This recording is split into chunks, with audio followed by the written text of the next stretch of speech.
namaan geettu ammata namaaf geettee guddattee ilkaan baatu.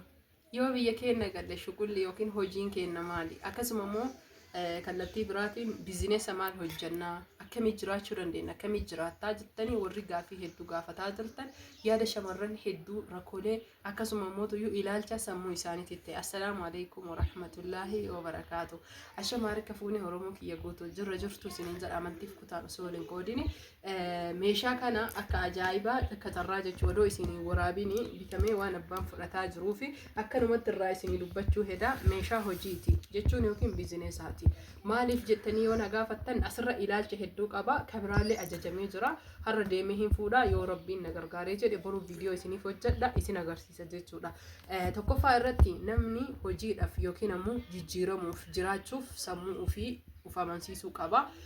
Kana jechuun jijjiirama sammuu ofii irratti hojjechuudha. Akkamitti jettanii yoo na gaafattan ilmi namaa akkamitti sammuu ofii irratti jijjiiramu hojjeta? Ilaalcha ofii akkamitti qabaata warri jettanii warri guutumaan guututti biyyi keenya nama jibbisiifti dalagatanii jiraachuu hin danda'u. Ilaalcha jettan sammuu keessan haqa. Sammuu keessan keessa haqa.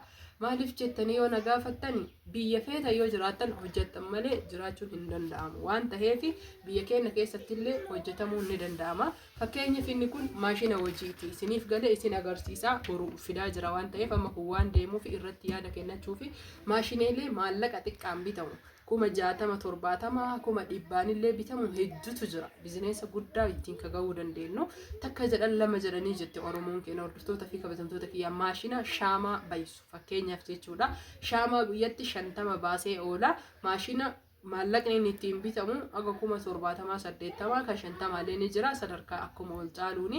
Kanaaf ammootuyyuu hojii xiqqaa jedhee namni tuffachuu danda'a. Garuu ana akka kiyyatti hojii hin tuffadhu waan ta'eef hojii hedduu bareeda.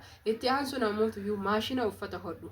Yeroo har'aa kana addunyaan onlaayinii hojjetaa jirti jechuudha. Tokkoffaa irratti uffata diizaayinii onlaayinii irraa fudhattan. Lammaffaa irratti mana xiqqishuu isii kireeffattanii ogeessi diizaayinii uffata hodhaatis ta'e akkasuma firnicharaa ogeeyyiin jechuu fakkeenya shamarran rifeensa miidhagsuu hinnaa hojjechuu fi akkasuma ammootuyyuu fuula meekaappii dibuun hedduu jechuu akka ajaa'ib kana baratanii dinqisiisaa keessa jiranii kanas banattanii jechuudha. Maallaqa teessan xiqqishuu qabdan sanii nama har'a jechuu uf kakaasee sammuu fi jijjiiratu dalagachuu danda'a. Maashina tokkicha bittanii ogeessa itti fiddanii jechuudha. Kaffaltiidhaan uffata diizaayinii ofii keessanii bilbila keessan qofaan teettanii akka barbaadanitti hojjettanii gabaarraa argachuu dandeettan. Uffata aadaa qofa osoo hin ta'in uffata ammayyaa akkasuma uffata miidhagaa uffata amantii barbaadeyyuu haa ta'u hodhitanii haala bareedaa miidhagsan dhiyeessuu dandeettan. Kana godhuuf ammootuyyuu jalqaba uf jijjiiruu jechuun keessa keessan jijjiiruudha. Ilaalcha keessan sammuu fi yaada keessan jijjiirtanii yoo jettan haala salphaa ta'een guddachuus akkasuma jijjiiramuullee biyya keessanillee baruu ni dandeettan. Biyya keessan qofa osoo hin ta'in daldalaaf biyya hedduullee deemuu ni dandeettan. Ati maaliif hin deemini? Ati maaliif hin jijjiiramini? Jechuun keessaa waan hin oolle ani tattaaffii yookiin ammoo wantoota amma isinii himaa jiru kana hunda isaa ni yaada ni hawwalle. Garuu ammootuyyuu ittiinis jiraataa jira hojjetaallee jira isiniif galee kanaaf ifa isiniif godhuu barbaada. Namoonni hedduun jaluma sararanii biyyi yoo maallaqa guddaa qabaatan yookiin miliyooneraan lakkaayamu qabaatan malee naman simattuu jedhan.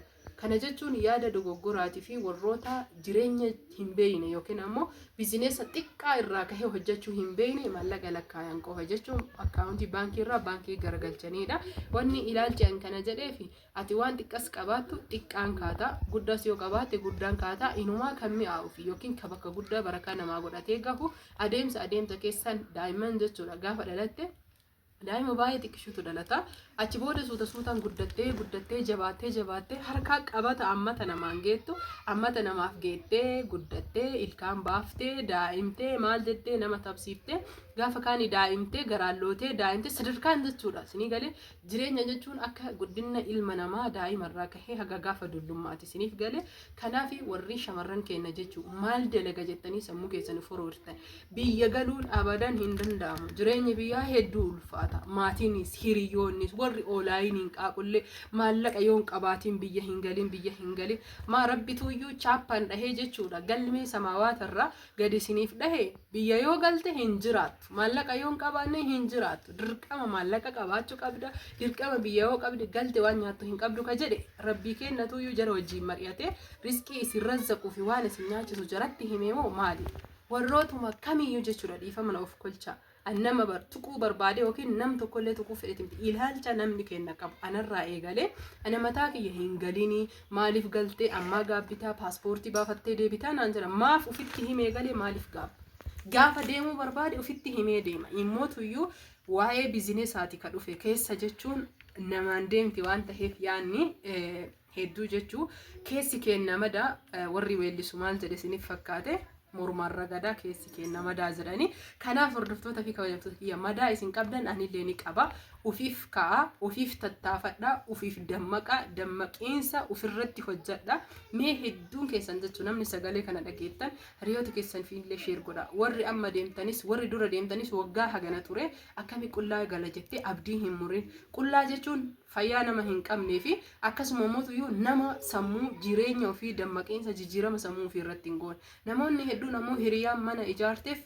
mana 2-3 bitteef ijaaruuf bituuf ta'a jireenya keellee ofirraan oofin waan babbareedaa hedduutu si tara hadhaaleen hedduutu si tara akkuma jireenya kana keessa mi'aa fi jiru hadhaaleen ni jira hundaa yoo dandamte walitti bu'aasiif qabaata sii galee shaayiin hadhooyituudha shaayi qixaliin jechuudha sukkaarri ni mi'aaya bishaan itti finne shaayi qixalii hadhaayaa fi sukkaara mi'aayaa walitti maal goonare waan bareedaa fi akkasuma dhandhama gaarii qaama keenyaafis faayidaa qabu sammuu keenyallee ittiin nu bohaarsu yeroo tokko nyaatallee jechuu biyya keenya keessa ciree irratti ittiin uunatame ittiin dabarfama jechuudha biyya kamiirraayyuu akka addunyaatitti ilaalchi keessan rakkoo fi jireenya keessa gaarii ta'uun akka shaayii fakkeenya isiniif haa ta'u waallee isinirra beeketii miti waa hin beeku garuu ammoo jireenya kiyya keessatti yani akka shaayii fi sukkaaraa waan dandhameef jecha umrii aga jiraadhe kana keessatti kana isiniif dhaamuu barbaada keessattuu warroonni bifa haarayaan biyya arabaa deemtan waggaa dheeraa ofirraan lakkoofsisina waan qabdan wanni isin fayyadaaf isin miidhaa yoo jiraate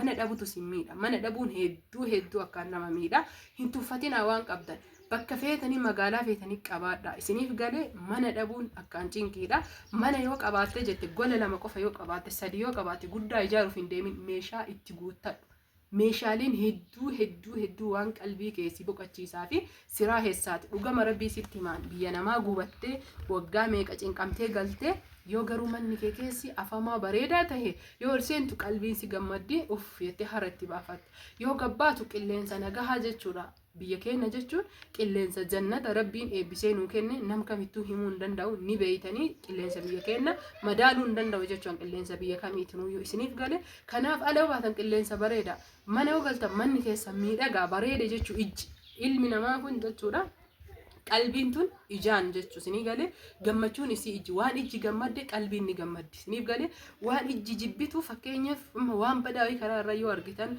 tuftoo namaa haa ta'u waan nama jibbisiisu qalbii dura ijji yoo argite qalbiin baqqaa nama jibbitee akka tokko fuulli nama badee nama deddeebisuufillee namoonni tokko ka deebisanillee ni jiran jechuun ka haqqisiisullee jibbisiisuurra kanaaf ijji waan gaarii yoo argite keessi gammada ni boqotta ni raahessita ala yoo baate sammuu kan kee qilleensa nagahaa keessa jiraatta hirribni biyya arabaatiin nama didu halkan sin didu hirriba nagahaa rafta ati ammoo hojii xiqqishuu yoo qabaatte dirqama mana magaalaa qabaachuun kan kee hojii xiqqishuu san irratti jechuu akkama siin jedhe maashinoota akkanaa kanneen bittanii hojii eegaluu ni dandeettanii maashina kana galgala amma waan deemee ka biraa fiduuf kun waan ba'aa jiruuf akkanumatti akkuma jirutti jechuu isiniif waraabee jechuu waan namni dhufeef sharshafa salaataa uffadhee meeshaa kana kennuuf daqiiqaa muraasaaf nama teessisee isinii waraabee isiniin jedhaa hordoftoota fi kabajamtoota kiyyaa waa'ee jijjiiramaa fi uf jijjiiruu uf sammuu kennaaf kaka'umsa uumuu irratti viidiyoolee hedduu isiniif hojjedha hanga viidiyoo biraatiin walitti deebinutti fayyaan faayaa turtiin